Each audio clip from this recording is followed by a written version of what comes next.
Hi, welcome back to Tsumihoroboshi. So, where we last left off, I guess this whole very uh, meaningful dialogue of friendship. But don't want to explain any further. So let's continue reading. We went to the place in the mountains of Yagochi. I don't know if I pronounced that right. I could have butchered it by now. That Reina had picked for burying the bags. Carrying corpses is a scary thing to do, but it made us united more strongly because of that. All right, I do remember. I think I stumbled on the last part at the very end where where, where Reina was afraid that her being a murderer would make it a problem for others, but the others decided well, yeah, but it still worked out, right? Since each part of the corpses is in a separate plastic trash bag, we can tell what's inside in each bag by touching it. First, we forced ourselves to laugh whenever we had to touch the bodies because we were scared.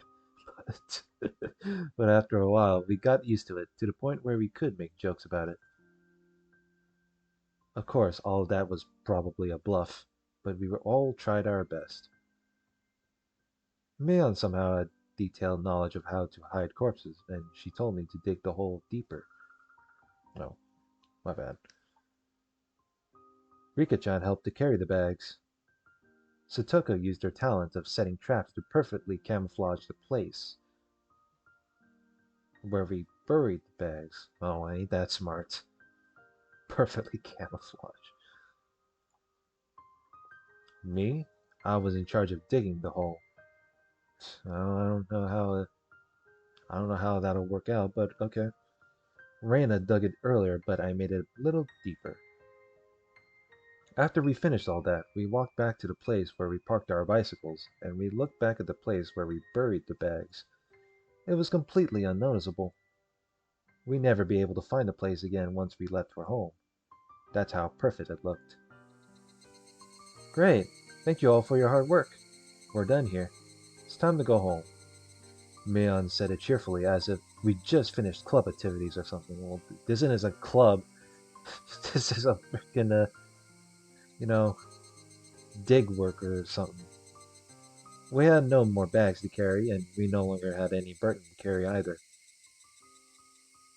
We got on our bicycles, but Reina was still standing there looking into the distance. Hey, Reina. What? I'm sorry. I think I caught a cold or something. I feel feverish and dizzy. Reina's face looked slightly red. Mayon touched Reina's forehead. It actually was a little warm. She had a tough day today. She had to go through so many.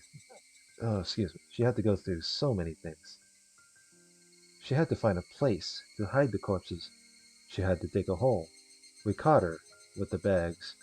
We talked about our feelings. I guess the thing right here might as well summarize by itself, right there in the last part. And we forgave each other. She must be exhausted after a day like that. Reina, you should rest well when you get home. Yes, thank you. I will. Reina, we forgave each other for everything. So don't blame yourself anymore, okay? You were right about me. What do you mean by that? I couldn't fool myself, no matter how hard I tried to justify what I did. I was still scared. Look at me. I'm still shaky, even with all the help I got from you. If you hadn't found me with the corpses, if I'd taken care of this alone, I wouldn't have been able to bear the burden. I'm pretty sure I wouldn't be crushed by the pressure. You said all this with a bitter smile. It might take her a long time to heal from the pain, but it must be 100 times shorter than the time it would have taken if she did this all alone.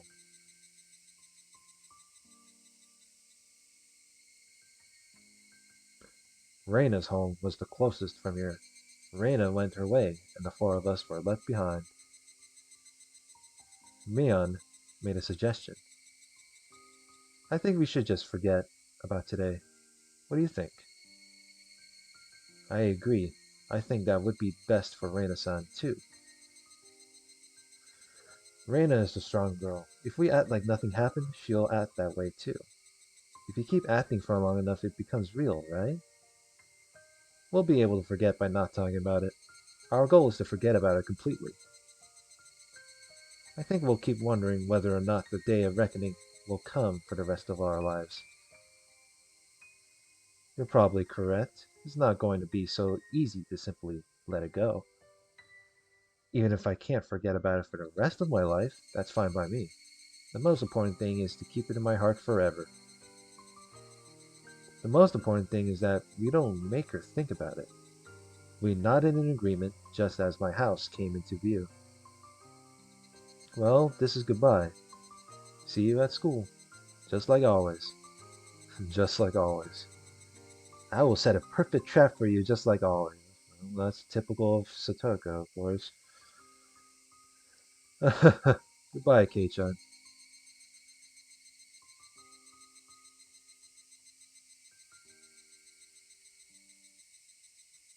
Oh, I thought it was going to end like that when the screen moves.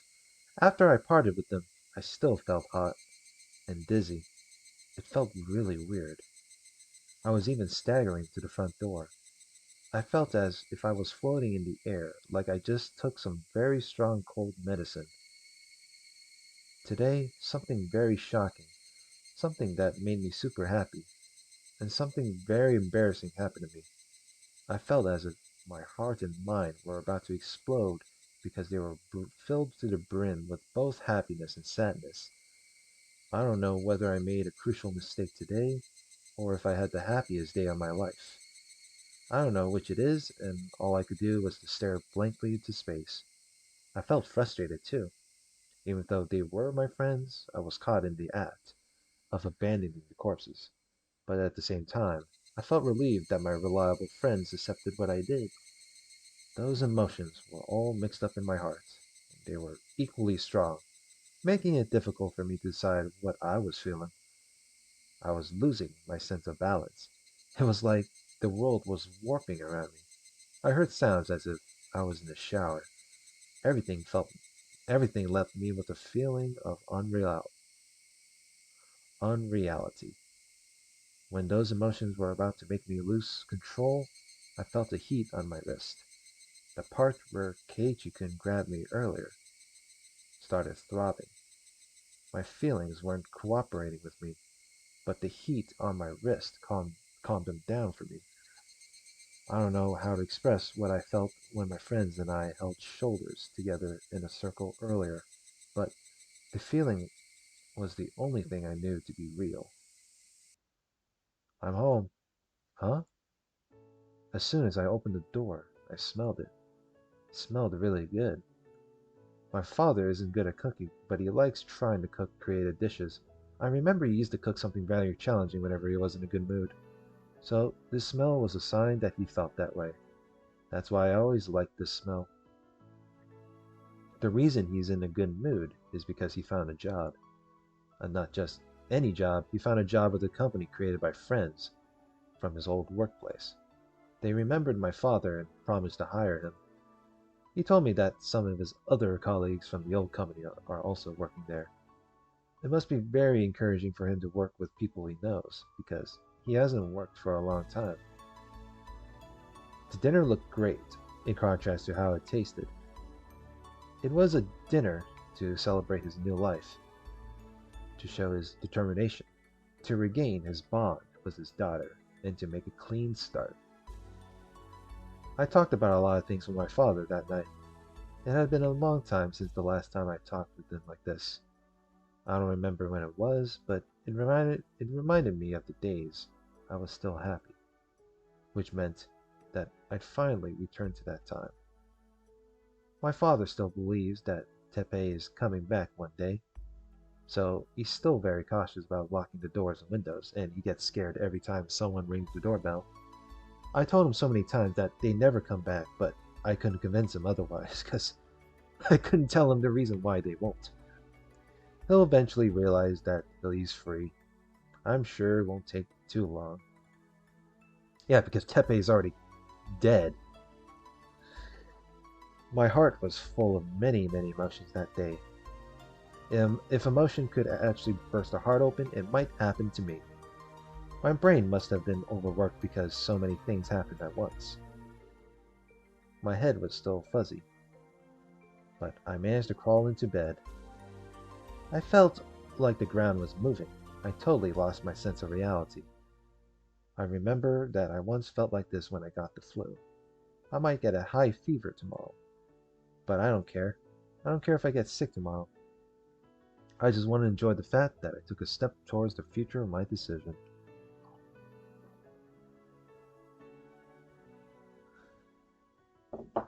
Keiichi-kun told me something like that today. The high fever and the dizziness made me feel frustrated for some reason. But whenever I felt frustrated, I felt the heat on my wrist too. I grabbed my wrist with my left hand tightly. It made the frustration go away and it brought me relief. Even the dizziness I didn't like just before made me feel like I was in a down-filled futon.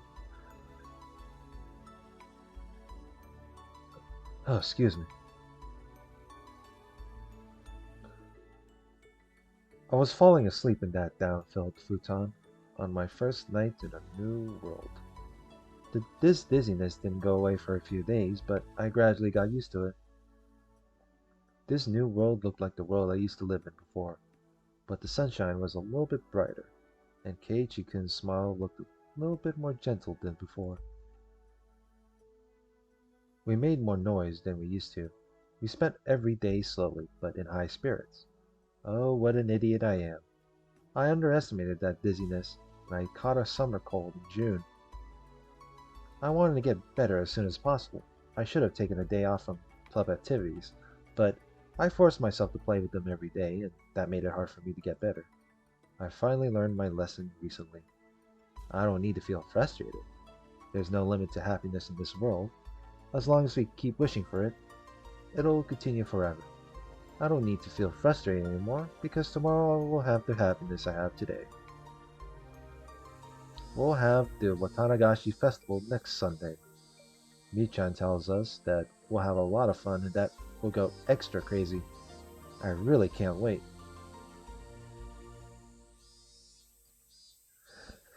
And it ends just like that. Yeah, 13 minutes in. Like, I could have kept it more longer on my last part, but, oh, it's only one tip.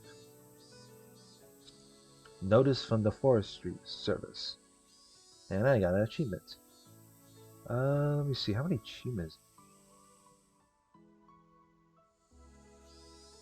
I guess I have to check that later, honestly. Let's see, it's view new tips.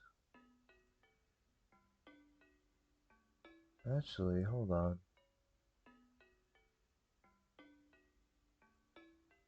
6.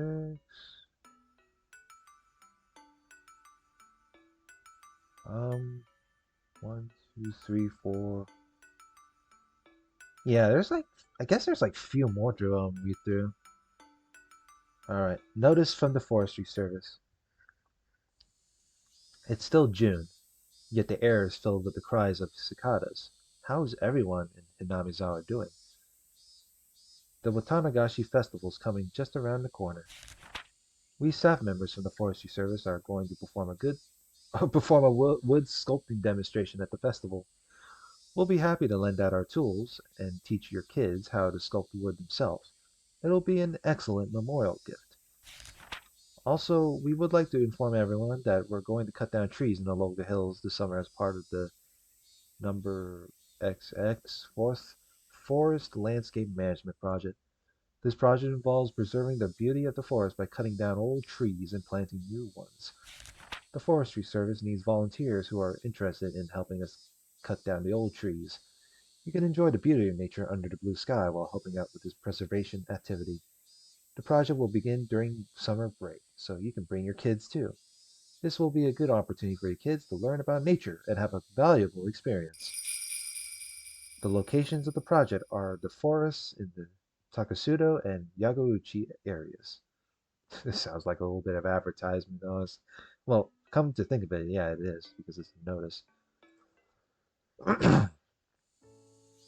Let's see, how many tips? There's like four. Yeah, there's seven. I guess we haven't got a full page of it yet. Um, yeah, let's save here. Man, chapter 6? It feels like we're halfway in.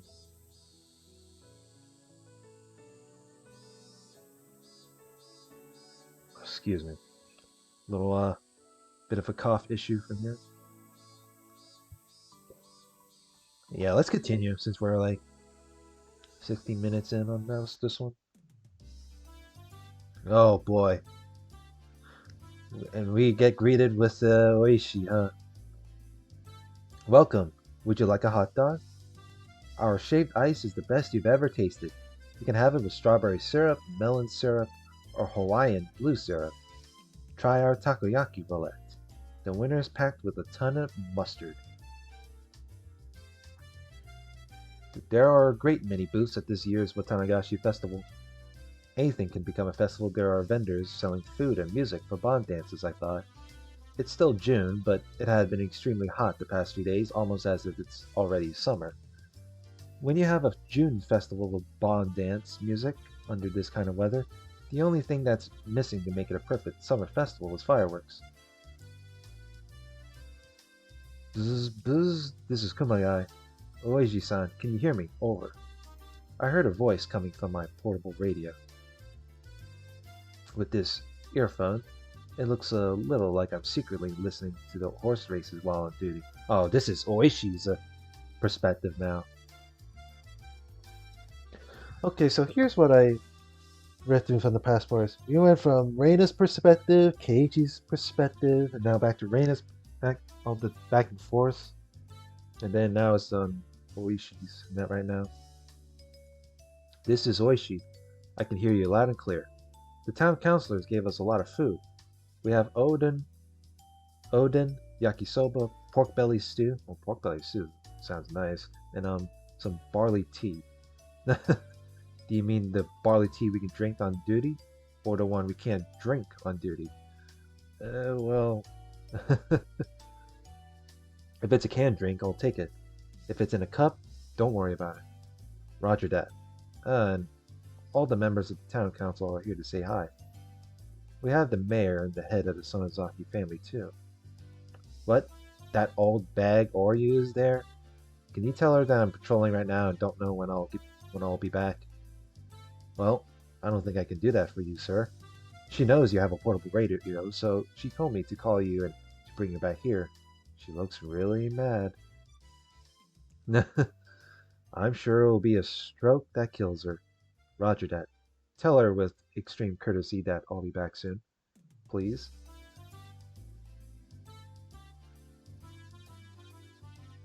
Oh, well, I guess I'll have to go back and mingle with the locals. All of a sudden, a group of kids came running towards me from behind. After a quick look at them, I noticed that they were the granddaughter of the old bag and old bag. I like it how they translate instead of old hag, they call it old bag. It's pretty amusing. And her friends. They occupied a corner of the shooting gallery stall, making a lot of noise. Mion Sonozaki. When acting her age, she's a cute, normal girl. But do I ever hate it when she acts like a member of the Sonozaki family? She'll be the boss of the Okinomi. She'll be the boss of the Okinomiya. Okay, I'm pretty sure I butchered that as well. I don't know why I stumbled about that pretty easily. Yakuza territory in 10 or 20 years. Just you wait and see. Okinomiya. Man, what a way to pronounce. Anyway, and while I was thinking things like that, I noticed that Mion wasn't the one taking leadership of our group this time. It was the boy. That boy, I know him. He just moved here recently. Oh, you don't say. That the boy from the Maibara mansion. Keiji Maibara-kun, was it? I heard that the Maibara family is from the city, and they're supposedly very rich too. But he doesn't flaunt his family's wealth, and he has a good reputation because of that. Even though he just moved here, he's already adjusted to his new school, and he's popular with his classmates too.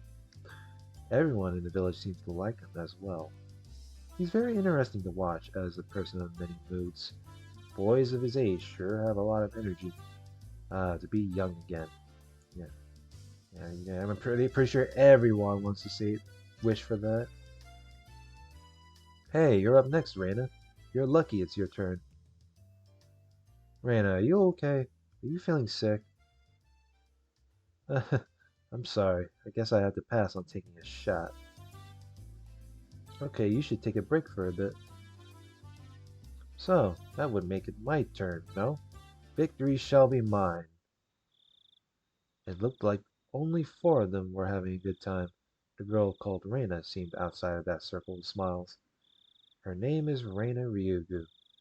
What was her real name? I couldn't remember, but I can check when I get back to the station. Reina is only a nickname. I believe she moved here a year before my Barakin did. Her mother divorced her father, or something like that. She's a strong girl who does all the housework by herself. She's a very modest girl, I'm told, which is rare in this era. Unlike my Barakin, it seemed like she hadn't really opened up to her friends just yet. They had looked like a group of five, but there's distance between her and the others. It's a little sad, you know. My Barakin has become a part of the village, but Reina is still by herself. Well, that's just how it looks to me. Bzzz, Oishi-san. The chief and the section manager are here. Please come back as soon as possible. Roger that. I can't believe the chief came all the way here just to say hi to the locals. I guess he's very dedicated to community service, eh? This is Takasugi. Oishi-san, can you hear me? Do you copy? Over. Yes, yes, I hear you. I'm on my way back right now. I'll be there in a minute. If I don't hurry up, even the chief might end up calling me. I ran back to the fort. I ran back to the headquarters tent. Oh, great.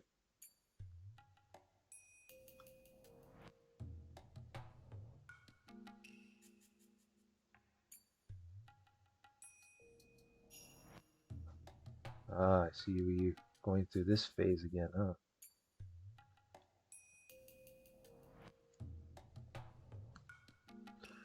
Oh, oh yeah. I guess we can't get that dialogue considering I already read it from the past chapters. Oishi-san, Dr. Irie is here. Oh, thank you so much for coming. So, what do you think, Dr. Irie? Oishi entered the cordoned off area, and there, people from forensics were taking pictures of the corpse from various angles. Irie was squatting down next to the dead body of Jiro Tomitaki. When he stood up, he looked pale. I can't believe it. I know, I can't believe it either. As far as I see, he clawed out his throat with his bare hands. This isn't a normal way to go. Most likely it was the cause of some drug or something. Are you saying he was a drug addict? Who knows? I guess it's going to be my job to find that out. Oishi-san, what's with this 2x4? Maybe he was swinging around, then he threw it away and had more fun clawing at his throat, I guess. Why was he swinging a piece of lumber around? He probably did it in self-defense. Did you notice are several external injuries on his body? Yes, I can see some bruises. The easiest explanation I can think of is that he was attacked by someone on his way home to Okonomiya from the festival. He was seized by the culprit, given a shot of some kind of dangerous drug, went crazy, and died. I've never heard of any drug that can make people claw out their throats.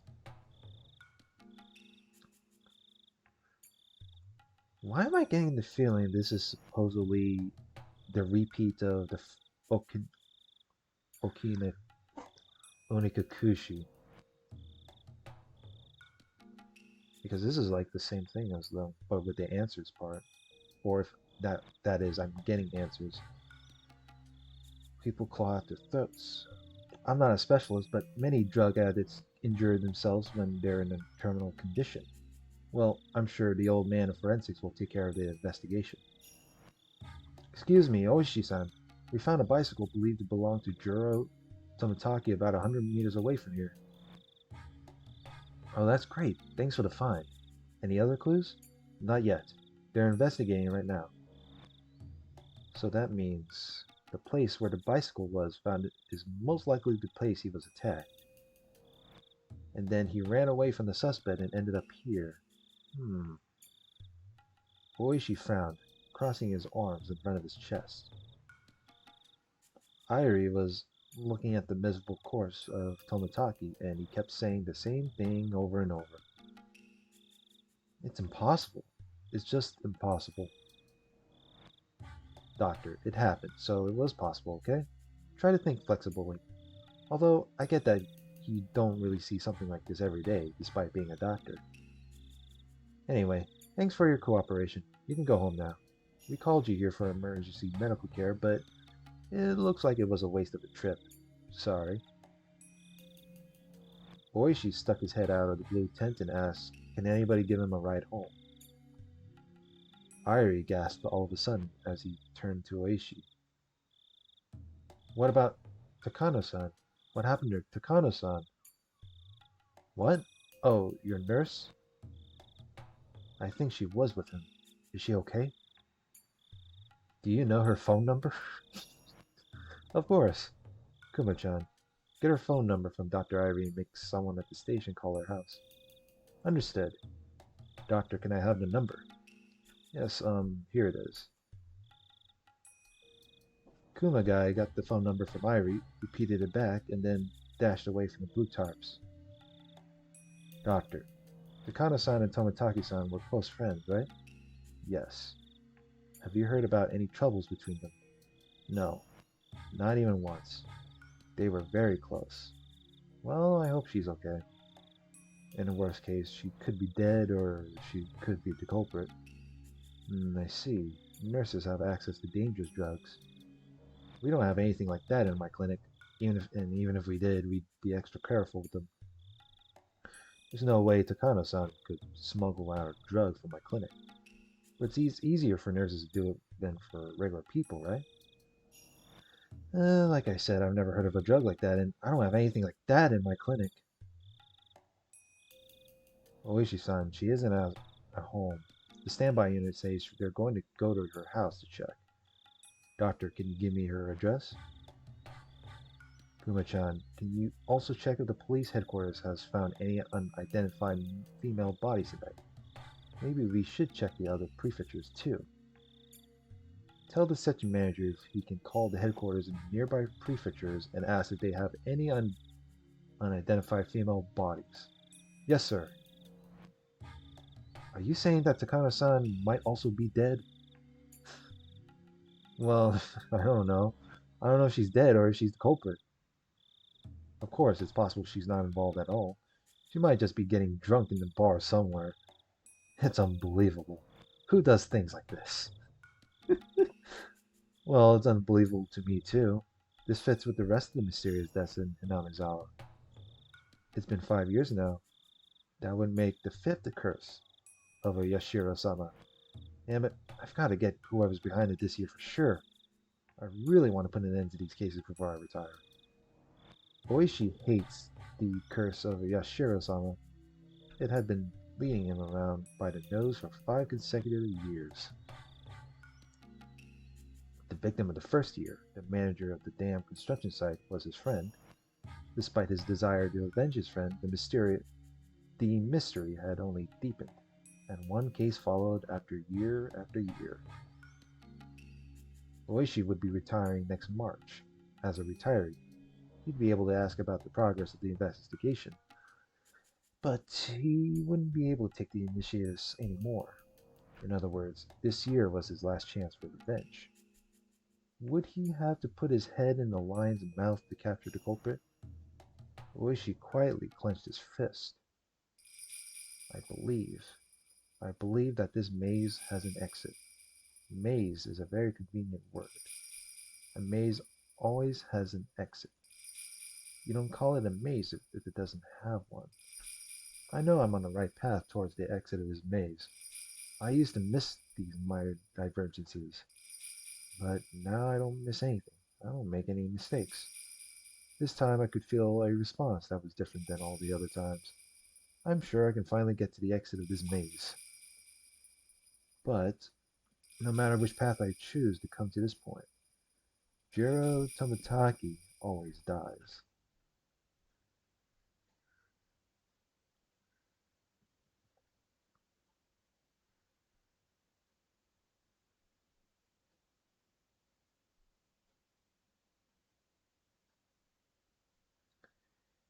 Daytime, then nighttime. Oh, it feels like days all progressed.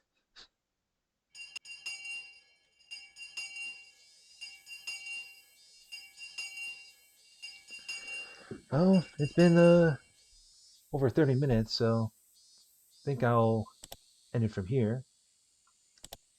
So, next part, we'll see what happened on Reina's perspective, if if it's possible in a way. Actually, it might be Keiichi's perspective, since it's white text. So, like, comment, subscribe, and I will see you then. Y'all have a good one.